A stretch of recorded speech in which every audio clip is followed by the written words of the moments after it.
আসসালামু আলাইকুম সবাইকে। নেপাল পারে আমরা পারি না। 13 দিনেই আপনার বালেন্দ্র শাহ নাম তো শুনছেন, বর্তমান যে তরুণ প্রেসিডেন্ট, উনি আপনার 13 দিনের মধ্যে নেপালকে চেঞ্জ করে দিচ্ছে। সাথে আছে জেনজি আর সাথে আছে আপনার জনগণ।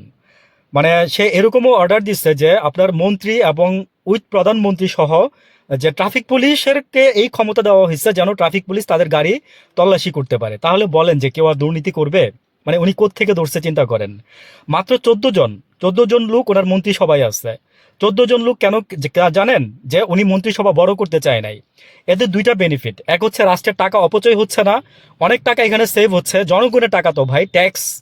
আমাদের দেশের প্রধানমন্ত্রী বাংকার বানাচ্ছেন, তারপর হচ্ছে 24 তলা না কয়তলা বিল্ডিং বানাচ্ছেন, টানেল টানেল বানাচ্ছেন, এগুলো নিয়ে আমার কোনো সে নাই। কিন্তু আমার একটা কোশ্চেন আছে। আমার একটা কোশ্চেন হচ্ছে, উনি যদি নিজের টাকা দিয়ে বানায় তাহলে আমাদের কোনো সমস্যা নাই, কিন্তু এই টাকাগুলো যদি জনগণের হয় তাহলে আমার এখানে কিছু বলার আছে। বলার আছে, এটাই বলবো যে আপনাকে যে মানে সবার উপরে হচ্ছে ভালোবাসা। মানুষের ভালোবাসাটা যদি ধরে রাখতে পারেন তাহলে বাংকারও লাগে না, টানেলও লাগে না। সেটা কিন্তু আপনার আপনার আম্মাও বানায় নাই, আপনার আব্বাও বানায় নাই। হ্যাঁ, আচ্ছা, উইথ ডিউ রেসপেক্ট, যেহেতু আপনি আমাদের দেশের বর্তমান প্রধানমন্ত্রী, আমি এখানে বালেন্দ্রের কথাই বলতে আসছি। বালেন্দ্রের বাবা ছিল একজন আপনার আয়ুর্বেদিক। তো হাসান আবদুল্লাহর বাবা হচ্ছে আর রাজমিস্ত্রি। তা আমি বলছিলাম যে আমার একটা ভিডিওতে যে পিএইচডি করা লোক আমাদের দেশে, এই এরা তো চোর হয়, এদের এদের এদের দরকার নাই। আমি বাবরকে এক্সাম্পল দিয়ে কথাটা বলছিলাম। লুৎফুজ্জামান বাবর উনি বলছিল ছাড়া পেয়ে আমার মন্ত্রিত্ব দরকার নাই, দিলে দিবে না দিলে না, আমি আল্লাহর কাছে শুক্রিয়া, জাস্ট খালি আমি বেঁচে আসছি। ওনার মেয়েও কথাটা বলছে, আমিও কথাটা বলছিলাম। তো আমরা পারি নাই কেন?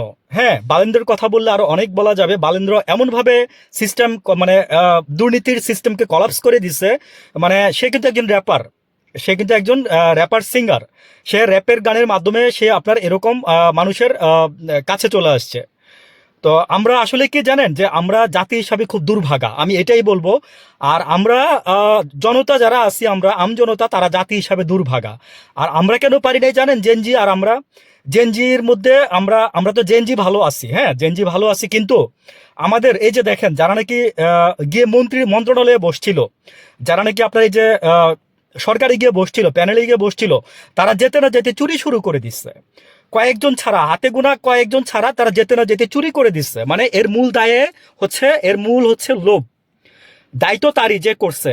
আমাদের মানে আমরা শিখি, আমরা ভার্সিটিতেই পড়ি, আমরা ঢাকা ভার্সিটিতেই পড়ি, আমরা বুয়েটেই পড়ি, কিন্তু আমাদের ওইরকম মানে বিচক্ষণতা, দৃষ্টিভঙ্গি, মেধা তৈরি হয় না।